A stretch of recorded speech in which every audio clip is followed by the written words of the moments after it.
Hello guys, welcome back to my channel Shri S S and world. तो जैसा जैसा कि आपको पता है, हमारी हिस्ट्री चल रही है 7th क्लास की, जिसमें हमारा 9th चैप्टर आधा हो चुका है। आधा हमें आज करना है, तो वो हम बिना टाइम वेस्ट किए हुए अपना चैप्टर स्टार्ट कर लेते हैं।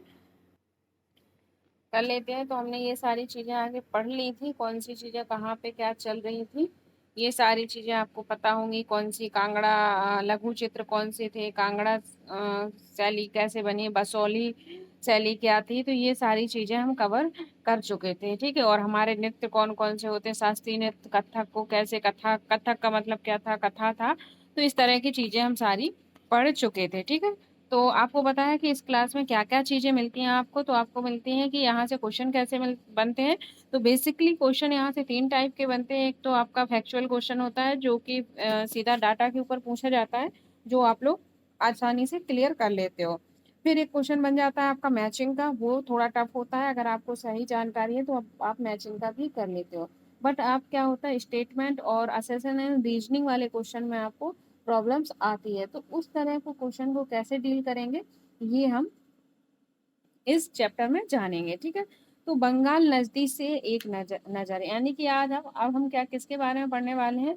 तो हम बंगाल के बारे में जानने वाले हैं। बंगाल में क्या क्या चीजें ऐसी थी जो हमें पढ़ने लायक हैं, जिन्हें हम पढ़ सकते हैं, और कैसे यहाँ से क्वेश्चन बनेगा। तो बंगाल की क्या है, क्षेत्रीय भाषा का विकास। ठीक है। कैसे यहाँ की क्षेत्रीय भाषा का विकास हुआ। जैसा कि हमने प्रारंभ में देखा था कि हम अक्सर क्षेत्रों के नाम वहाँ के निवासियों द्वारा बोली जाने वाली भाषा के अनुसार निर्धारित करते हैं। कैसे करते हैं कि वहाँ जो भाषाएं बोली जा रही हैं उनके अनुसार हम बोली का क्या करते हैं, निर्धारण करते हैं। ठीक है। इसलिए हम यह मान लेते हैं कि बंगाल में लोग हमेशा क्या बोलते होंगे, बंगाली या बंगला बोलते होंगे। ठीक है। यानी कि बंगाल में रहते हैं तो उनकी लैंग्वेज क्या हो जाएगी, बंगाली या बंगला हो जाती है। ठीक है। किंतु यह एक दिलचस्प बात है कि आज बंगाली संस्कृत से निकली हुई भाषा मानी जाती है। बहुत इंपॉर्टेंट पॉइंट है, जो कि क्या कह रहा है कि ये एक अच्छी बात, दिलचस्प यानी कि जानने योग्य बात हो जाती है कि जो बंगाली लैंग्वेज है वो किससे निकली है, वो हमारी संस्कृत भाषा से ही निकली हुई लैंग्वेज हो जाती है। प्रारंभिक यानी कि ईसा पूर्व प्रथम शताब्दी के मध्य भाग में संस्कृत ग्रंथों के अध्ययन से यह पता चलता है कि बंगाल के लोग संस्कृत से उपजी हुई भाषाएं नहीं बोलते थे। यानी जो बंगाल के लोग हैं, वे क्या है, जो संस्कृत से भाषा निकली थी वो नहीं बोलते थे।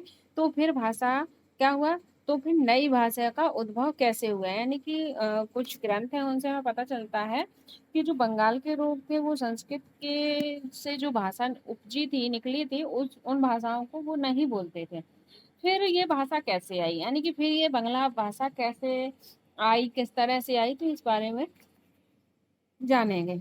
ये देखो, ये क्या कह रहा है, सबसे पहली रामायण, ध्यान से सुनना, सबसे पहली रामायण के तालपत्र की पांडुलिपि का एक पृष्ठ है। ये जो क्या है, रामायण की तालपत्र का एक पांडुलिपि का एक पृष्ठ है। ठीक है। तो अब बांग्ला भाषा के बारे में जानेंगे कि यानी कि वो कह रहा है कि बांग्ला भाषा जो है वो संस्कृत से निकली हुई है। बट बंगाल के लोग पहले क्या करते थे, संस्कृत से उपजी हुई भाषा का यूज नहीं करते थे। तो क्या मामला है जानते हैं। ठीक है। संस्कृत का क्या हुआ, प्रभाव बढ़ता गया। फिर चौथीं शताब्दी यानी कि चौथी शताब्दी के दौरान कौन, गुप्त वंशी शासकों ने उत्तरी बंगाल पर अपना राजनीतिक नियंत्रण स्थापित कर लिया। ध्यान से सुनना, कितनी शताब्दी में, चौथी शताब्दी में। किसने, गुप्त वंशी राजाओं ने कहाँ पर अपना नियंत्रण स्थापित किया, तो वो उन्होंने उत्तरी बंगाल में किया। ध्यान से सुनना, क्वेश्चन बन जाएगा कि उत्तरी बंगाल में अपना नियंत्रण शासन स्थापित किसने किया। ठीक है।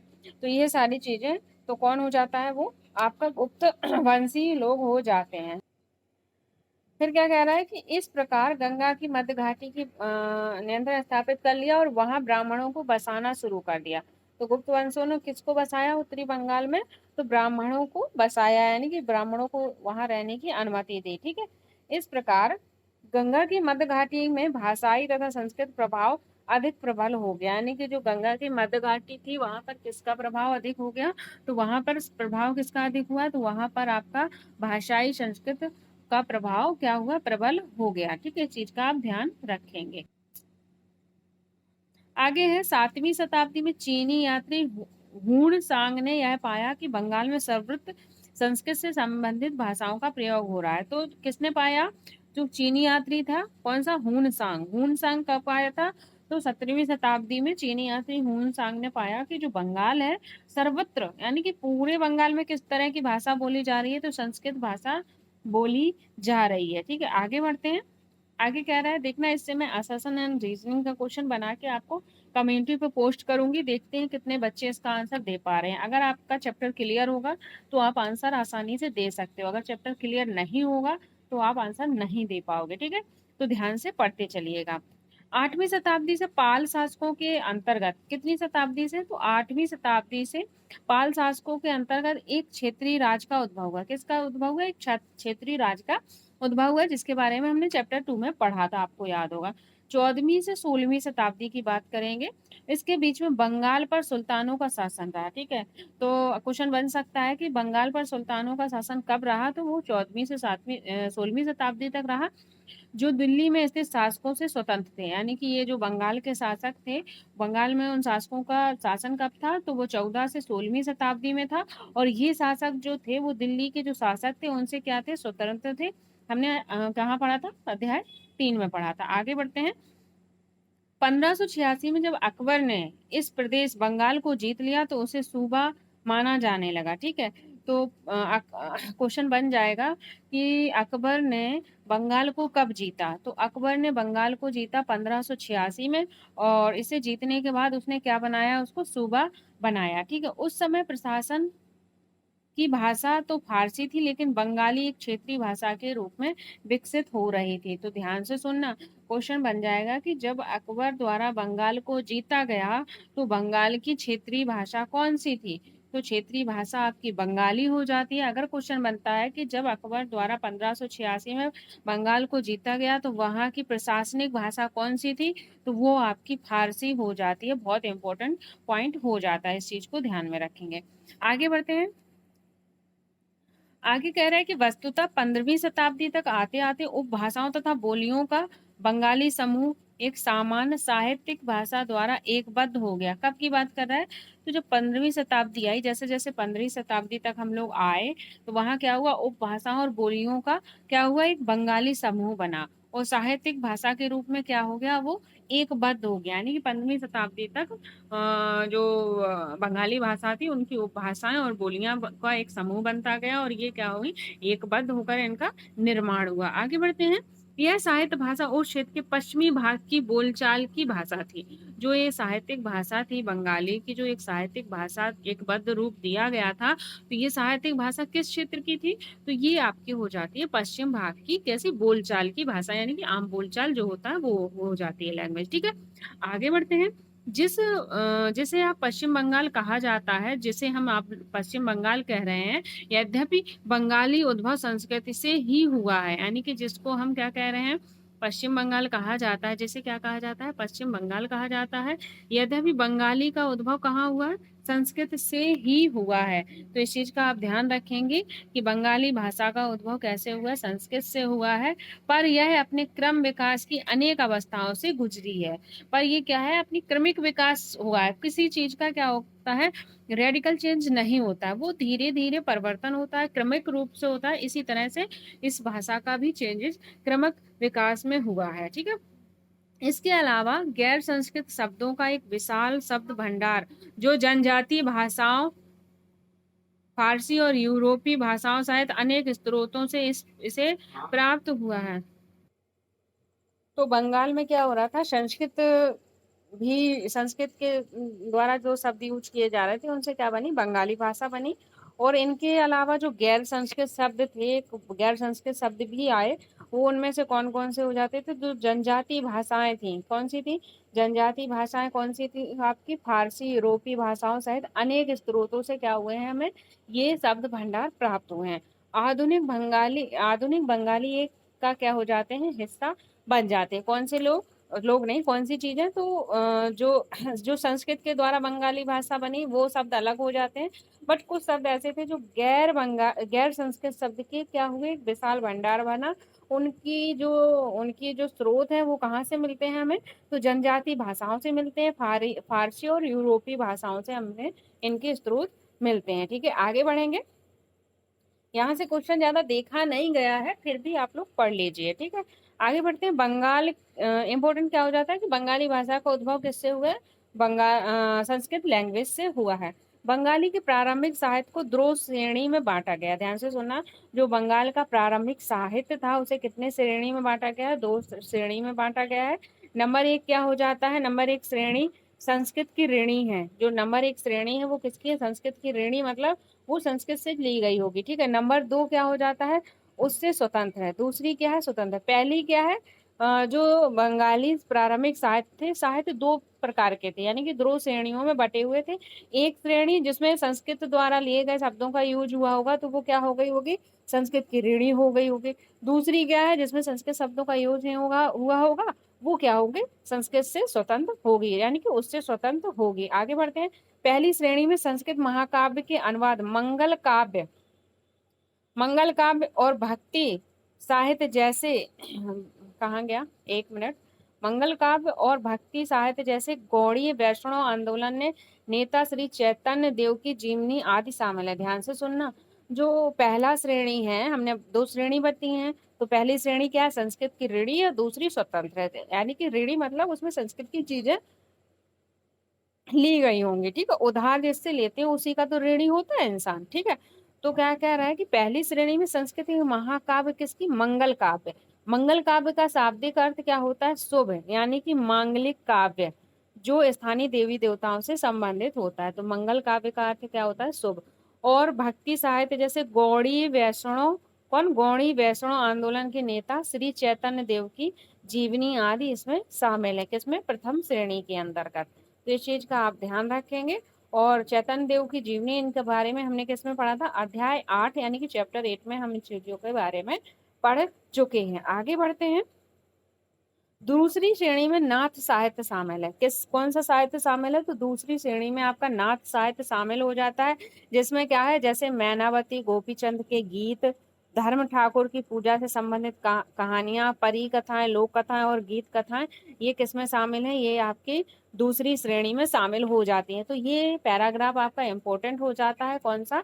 ये श्रेणी वाला। बंगाल की जो प्रारंभिक साहित्य थे वो किसमें बटे थे? दो श्रेणी में। पहले संस्कृत की ऋणी है, दूसरी इससे स्वतंत्र हो जाता है। पहली श्रेणी में किसका यूज हुआ है? मंगल काव्य और भक्ति साहित्य जैसे गौड़ी वैष्णव आंदोलन के नेता श्री चैतन्य देव की जीवनियां आदि इसमें शामिल हो जाती है। दूसरे में क्या था? दूसरे में नाथ साहित्य शामिल है। इसमें क्या है? इसमें आपकी मैनावती गोपीचंद के गीत, धर्म ठाकुर की पूजा से संबंधित कहानियां हैं, परी कथाएं हैं, लोक कथाएं और गाथा गीत इनमें शामिल है, ठीक है। आगे बढ़ते हैं। आई होप चीजें क्लियर हो रही होंगी। अगर हो रही हैं तो लाइक शेयर सब्सक्राइब करना बिल्कुल नहीं भूलना है, ठीक है। तो आगे बढ़ते हैं। मैनावती और गोपीचंद और धर्म ठाकुर की ये क्या चीजें थी जानेंगे, ठीक है। नाथ लोग सन्यासी होते थे। जो नाथ लोग थे वो क्या थे? वो सन्यासी थे। तरह तरह की किया करते थे, ये योगिक क्रियाएं करते थे। योगिक क्रियाएं मतलब योग किया करते थे। नाथ लोग क्या थे? सन्यासी थे और योगिक क्रियाएं करते थे। यह विशेष गीत जो अक्सर अभिनीत किया जाता था, यह गीत विशेष जो अक्सर क्या होते थे? अभिनीत किए जाते थे। यह बताता है कि रानी मैनावती ने अपने पुत्र गोपीचंद को अनेक बाधाओं के समक्ष संन्यास का मार्ग अपनाने को किस प्रकार प्रोत्साहित किया। धर्म ठाकुर एक क्षेत्रीय लोकप्रिय देव हैं जिनकी पूजा अक्सर एक पत्थर और कांच की मूर्ति के रूप में की जाती है। धर्म ठाकुर कौन है? क्षेत्रीय लोकप्रिय देव है, इनकी पूजा पत्थर और कांच की मूर्ति के रूप में किया जाता है। और रानी मैनावती को क्यों देखा गया? तो रानी मैनावती ने अपने पुत्र किसको? गोपीचंद को अनेक बाधाओं के होते हुए भी क्या किया? संन्यास के लिए प्रेरित किया था, प्रोत्साहित किया था, ठीक है। आगे बढ़ते हैं।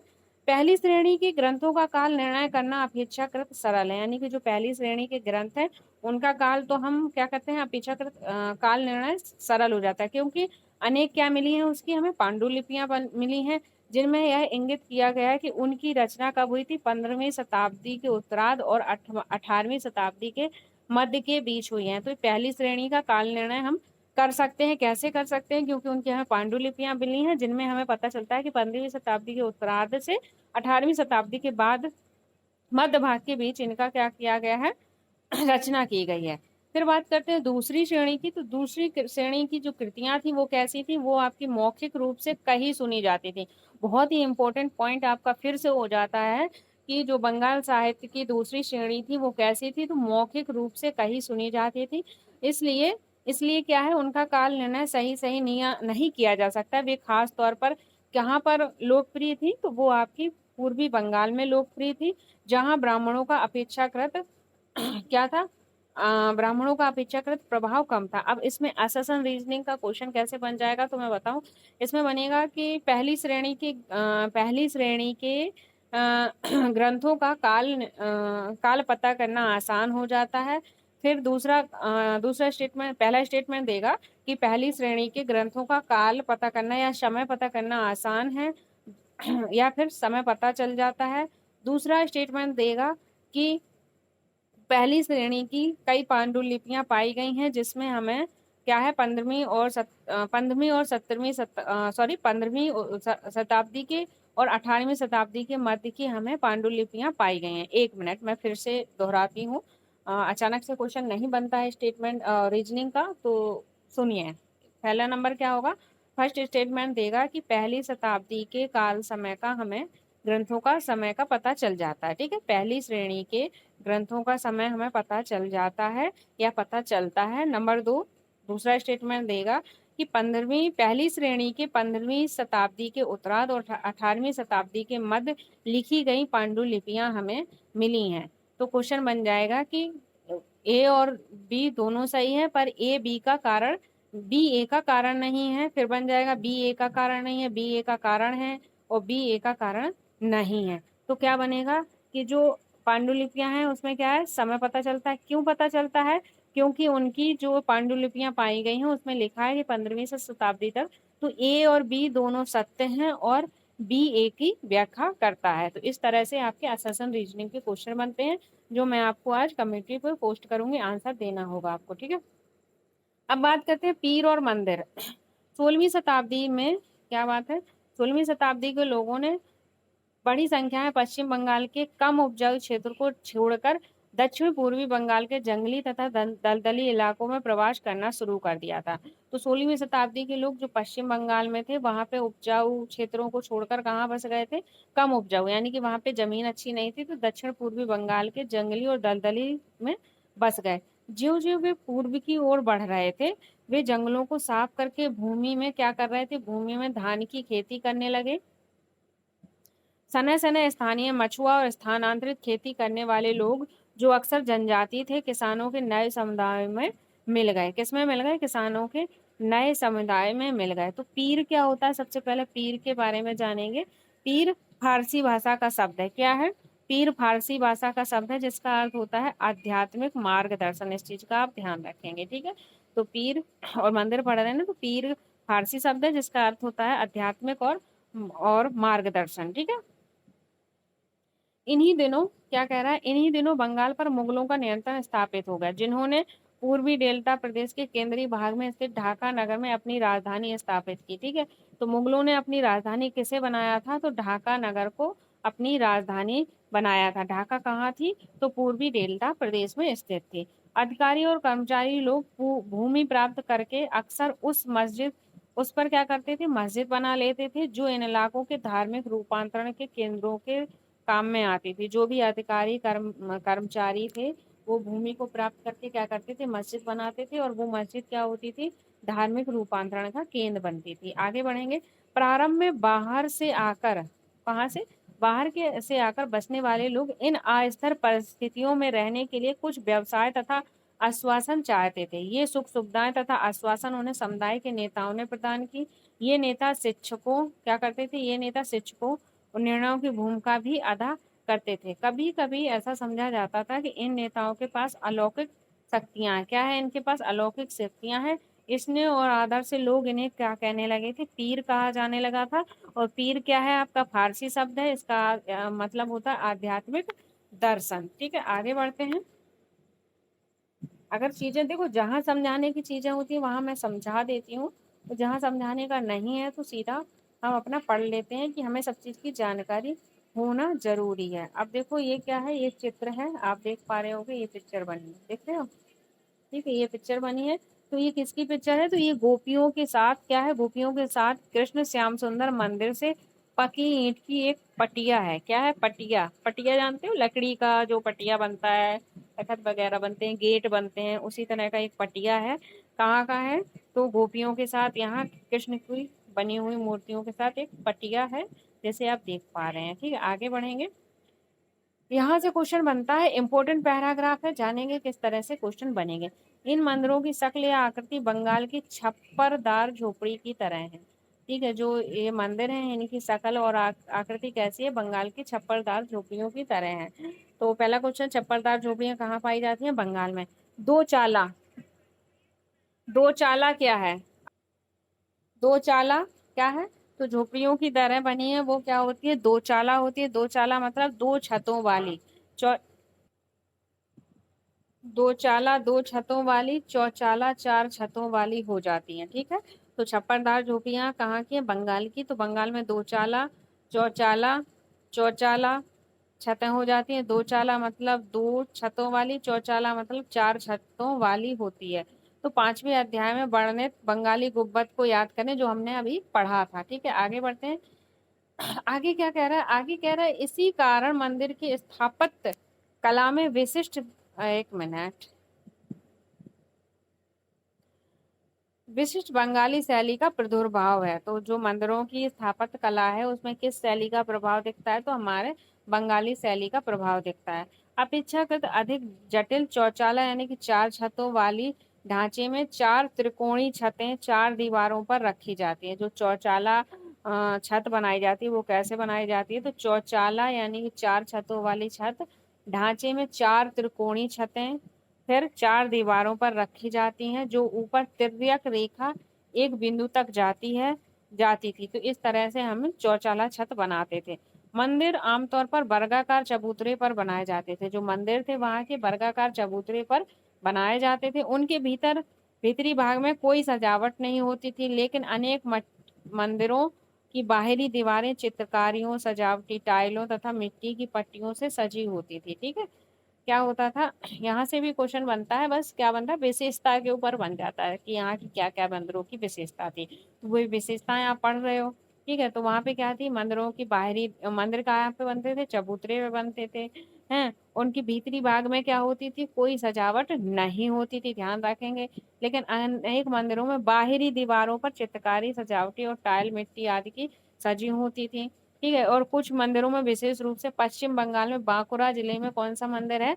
पश्चिम बंगाल का बांकुरा जिले में विष्णुपुर के मंदिर में ऐसी सजावटें अत्यंत कोटि तक पहुंच चुकी थी। तो ये है विष्णुपुर का। ठीक है, ये जो देख पा रहे हो ये विष्णुपुर की ही फोटो है। ठीक है, तो कहाँ पर है ये? पश्चिम बंगाल के बांकुरा जिले में। अब बात करते हैं मछली भोजन के रूप में, यानी कि वहां किस भोजन के रूप में कैसे यूज की जा रही थी। परंपरागत भोजन संबंधी आदतें आमतौर पर स्थानीय रूप से उपलब्ध खाद्य पदार्थों पर निर्भर करती हैं।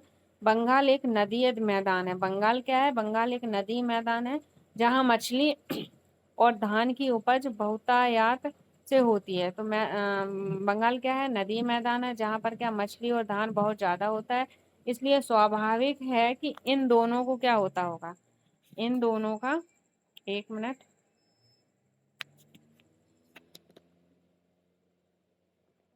एक मिनट,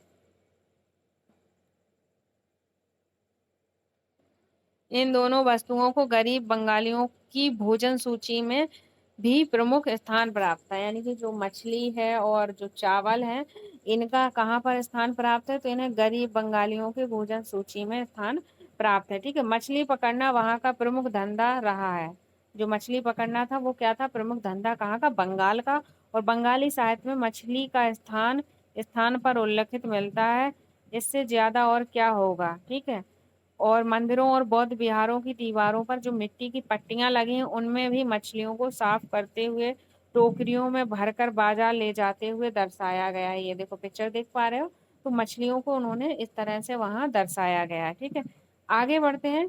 ब्राह्मणों को सामिस भोजन करने की अनुमति नहीं थी। एक मिनट, ब्राह्मणों को सामिस भोजन करने की अनुमति नहीं थी। किस प्रकार का भोजन करने की? सामिस भोजन करने की अनुमति नहीं थी। लेकिन स्थानीय आहार मछली की लोकप्रियता प्रियता को देखते हुए ब्राह्मण धर्म के विशेषज्ञों ने बंगाली ब्राह्मणों के लिए इस निषेध में ढील दे दी, यानी कि जो ब्राह्मण समुदाय है उन्हें जो मीट मदिरा है उन्हें खाने की अनुमति नहीं होती है, सबको पता है। बट ये क्या था, बंगाल का लोकप्रिय खाद्य पदार्थ था। तो वहां के जो ब्राह्मण धर्म के विशेषज्ञ थे, लोग थे, उन्होंने क्या किया, ब्राह्मणों को इसमें ढील दे दी, यानी कि वो लोग मछली खा सकते थे। ठीक है। ब्राह्मण धर्म पुराण जो बंगाल में रचित 13वीं शताब्दी में, सॉरी, बृहद पुराण, बृहद धर्म पुराण, कौन सा पुराण, बृहद धर्म पुराण, जो बंगाल में रचित कब की बात है, 13वीं शताब्दी का संस्कृत ग्रंथ है। बहुत इंपॉर्टेंट हो जाता है। बृहद धर्म पुराण कहाँ का ग्रंथ है, बंगाल का है। कब रचा गया, 13वीं शताब्दी में। किस भाषा में, तो संस्कृत का ग्रंथ हो जाता है। ने स्थानीय ब्राह्मणों को कुछ खास किस्मों की मछली खाने की अनुमति दी, यानी कि ब्राह्मणों को मछली खाने की अनुमति दी, बट कुछ खास टाइप की, सारी मछलियां वो नहीं खा सकते थे। जानेंगे कौन सी मछलियां हो जाती हैं। तो उन्हें क्या था, सारी मछली खाने का हक नहीं था। घरेलू उपयोग के लिए मछली तैयार करती हुई विशाल लक्ष्मी मंदिर से पकी मिट्टी का फलक, हाँ, ये कुछ इम्पोर्टेंट नहीं है। आगे जानेंगे तो क्वेश्चन बन सकता है यहाँ से कि ब्राह्मणों को बंगाली ब्राह्मणों को मछली खाने की अनुमति थी। दूसरा स्टेटमेंट बन जाएगा कि बंगाली ब्राह्मणों को सब प्रकार की मछली खाने की अनुमति थी। तीसरा बन जाएगा बंगाली ब्राह्मणों को कुछ खास प्रकार की मछली खाने की अनुमति थी। तो ये राइट हो जाएगा। ठीक है। कहाँ से पता चलता है, तो बृहद धर्म पुराण से हमें पता चलता है। आगे बढ़ेंगे। यूरोप में राष्ट्र राज्यों का उदय, क्या, अब हम यूरोप की बात कर रहे हैं, यूरोप में कैसे राष्ट्र राज्यों का उदय हो रहा है जानेंगे। 18वीं शताब्दी के अंत तक यूरोप के लोग को क्या हो रहा था, यूरोप के लोग स्वयं को एक साम्राज्य, जैसे ऑस्ट्रिया हंगरी साम्राज्य की प्रजा एक क्या हो रही थी, साम्राज्य की प्रजा या किसी चर्च, जैसे यूनानी रूढ़वादियों चर्च के सदस्य मानते थे। तो क्या कह रहा है कि 18वीं शताब्दी में जो यूरोप के लोग थे भी एक साम्राज्य, जैसे ऑस्ट्रिया हंगरी की प्रजा है, चर्च है, यूनानी रूढ़वादियों के चर्च के सदस्य माने जाते थे, यानी कि वो अपने आप को एक सदस्य मानते थे।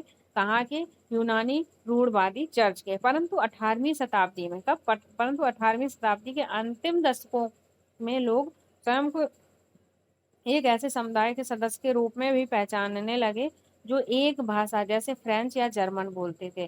फिर धीरे, पहले क्या हुआ, रूढ़वादी चर्चों से अपने आप की सदस्यता जोड़ते थे।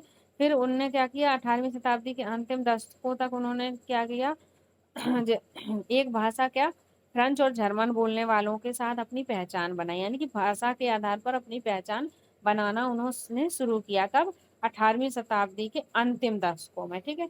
अब बात करते हैं प्रारंभिक 19वीं शताब्दी में रोमानिया विद्यालय, कौन सा, रोमानिया में विद्यालय पाठ्य पुस्तकों में किसका, ग्रीक के स्थान पे रोमानियन में लिखे जाने लगी।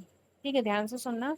तो 19वीं शताब्दी में जो रोमानिया में विद्यालय पुस्तकें थी, वे ग्रीक भाषा के स्थान पे किसमें, रोमानियन, यानी कि रोमानियन लैंग्वेज में लिखी जाने लगी।